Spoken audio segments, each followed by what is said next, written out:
Pilates for cyclists. Pilates can significantly benefit cyclists by enhancing their performance, reducing the risk of injuries, increasing their endurance, and improving overall body mechanics. Here are several ways Pilates assists cyclists. Number 1. Core strength. The core includes the muscles of the abdomen, transverse abdominis, lower back, multifidus muscles, and pelvis, glutes. These muscles are essential for maintaining a stable and powerful position on the bike. From an abdominal perspective, exercises like the Pilates plank, hundreds, and single and double leg stretches focus on these core muscles. Regular practice of these exercises helps cyclists develop a strong core, providing better support and stability while riding. A stronger core helps cyclists maintain proper riding posture, especially on long rides. In body biomechanics, the more toned and innervated muscle will activate first. This means that abdominal dominance can replace back dominance, reducing pelvic movement relative to the lower lumbar during pedaling. This can lead to less inflammation and back pain. From the abdominal perspective, engaging the transverse abdominis, the deepest layer of the abdominal muscles that acts like a corset, can promote engagement of the multifidus muscles, which run along the spine from the sacrum to the cervical spine. Understanding the relationship between the transverse abdominis and the multifidus is crucial for core stabilization. In martial arts, the power behind a punch comes from the core, not the arm muscles. Similarly, applying this principle to cycling can significantly enhance performance. From a glute perspective, there is a synergistic relationship between the hamstrings and glutes, especially in movements like hip extension. When the glutes are less active, the hamstrings compensate to maintain movement efficiency. Reasons for hamstring dominance over glutes. 1. The glutes lack tone and nerve innervation due to insufficient training.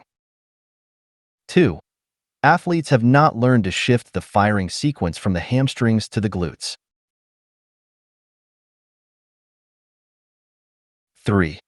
The body instinctively softens a muscle when it gets stretched, and without training in eccentric muscle contraction, the glutes remain underactive. Pilates and glute training. In Pilates, exercises like the footwork series on the reformer, single and double leg stretches on the mat, and balance control on the electric chair and one-to chair train the glutes in eccentric contraction. This helps increase the endurance level of the rider. It's well known that 80% of all back problems are due to tight hamstrings.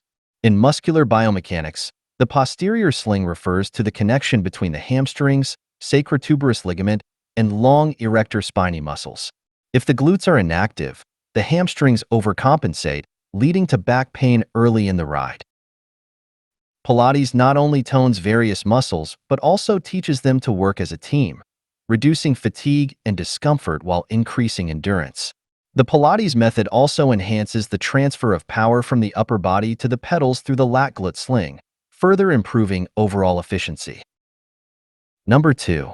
Flexibility. Cyclists often experience tightness in the hamstrings, hip flexors, and lower back due to the repetitive motion and fixed position on the bike. Stretches and movements in Pilates, such as the hamstring stretch, spine stretch, and hip flexor stretch, increase flexibility in these areas. Exercises like the tower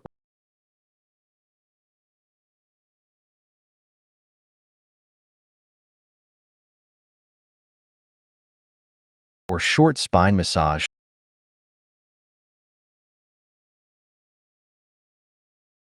not only stretch the hamstrings, but also help open up the spine. Cyclists, with their bent-over position, must be cautious of developing kyphosis. Correct posture during exercises and back flexing movements like the neck roll or double leg kicks can counteract the forward bent position, preventing kyphosis over time. Stretching reduces the dominance of instinctively dominant muscles like the hamstrings and back muscles. With muscles less tight, there is less clamping and squeezing of the arteries, veins, and lymph vessels running through them. This decreases the impeding of vital nutrients and oxygen to the muscles while simultaneously removing unwanted waste and carbon dioxide. Increased flexibility allows for a more aerodynamic and comfortable riding position, greater recovery, enhancing performance, and reducing the risk of strains and injuries. Flexible muscles are also less prone to injury. Number 3. Muscle balance.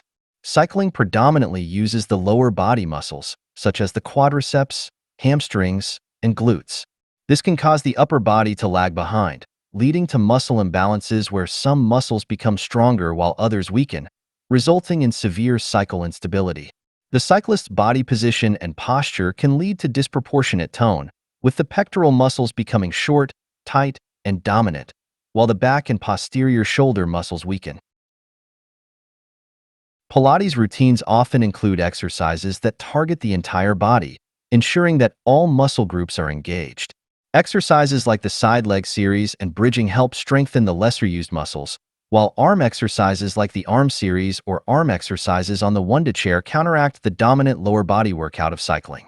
Balanced muscles contribute to a more symmetrical and efficient pedal stroke, reducing the risk of overuse injuries. This balance also ensures that supporting muscles are strong, providing better overall stability and power.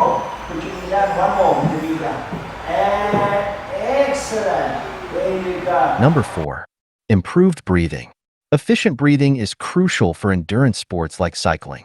Proper breathing techniques improve oxygen delivery to muscles, enhancing performance and endurance. Pilates focuses on breathing exercises that teach deep and efficient breathing, such as diaphragmatic breathing and lateral rib cage breathing. These techniques counteract the shallow breathing common in daily life, allowing more of the lung's surface area to be utilized. Improved breathing techniques lead to better oxygen uptake and utilization, increasing stamina and reducing fatigue during long rides.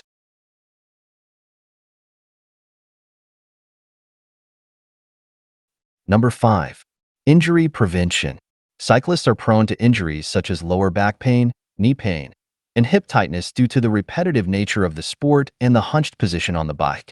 Pilates emphasizes proper alignment and form, helping to correct imbalances and strengthen stabilizing muscles.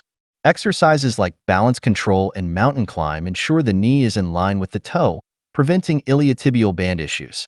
By addressing muscle imbalances and promoting proper alignment, Pilates reduces the likelihood of injuries. Cyclists can enjoy longer, more comfortable rides with a lower risk of pain and injury.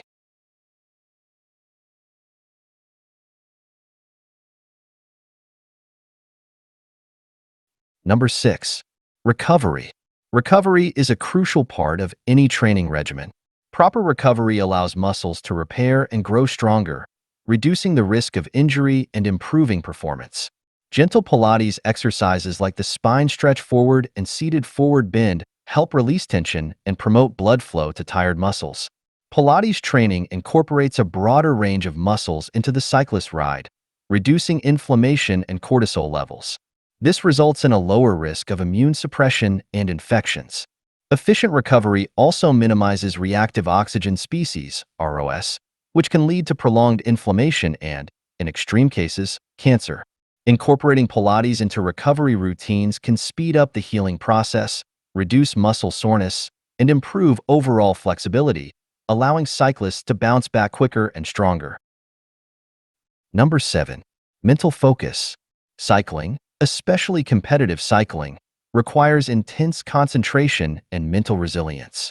Mental fatigue can negatively impact performance.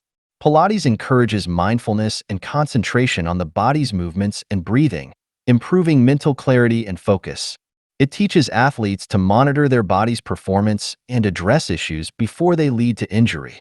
Enhanced mental focus helps cyclists maintain concentration during long rides or races, make better decisions, and sustain motivation throughout their training and competitions. Incorporating Pilates into a cyclist training regimen can lead to enhanced performance, greater comfort, and reduced risk of injury, making it a valuable complement to cycling. In conclusion, incorporating Pilates into a cyclist routine offers a holistic approach to improving performance and well-being. By focusing on core strength, flexibility, muscle balance, breathing, injury prevention, recovery, and mental focus, Pilates helps cyclists achieve better results on the bike while minimizing the risk of injury. Meet Gloria, a cyclist empowered by Pilates. Gloria has always been passionate about cycling, but it was when she incorporated Pilates into her routine that she truly unlocked her potential. Through Pilates, Gloria has gained core strength, flexibility, and improved posture, which have all significantly enhanced her cycling performance. Her endurance has increased, and she experiences fewer injuries, allowing her to enjoy longer and more challenging rides. Join us as Gloria shares her journey and the transformative power of Pilates for cyclists. Before Pilates, when I first started cycling, I struggled with several physical issues that made riding difficult. My lower back would become extremely sore during rides, making it hard to stand up straight after stopping or dismounting. My shoulders and neck were constantly tense, and I never felt truly relaxed on the bike.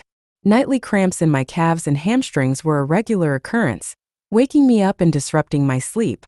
My leg muscles, particularly my quads and calves, were perpetually sore and tight, making it impossible for me to touch my toes when stretching.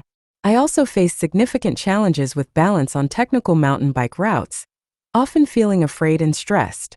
This anxiety led to physical tension, as I would panic, tense up, and grip the handlebars tightly, worsening my balance and riding experience.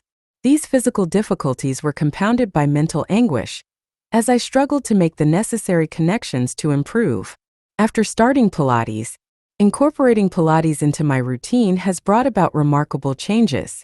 Now, I rarely suffer from lower back pain except on the occasional very long ride around 80 kilometers, which is more about building endurance for such distances.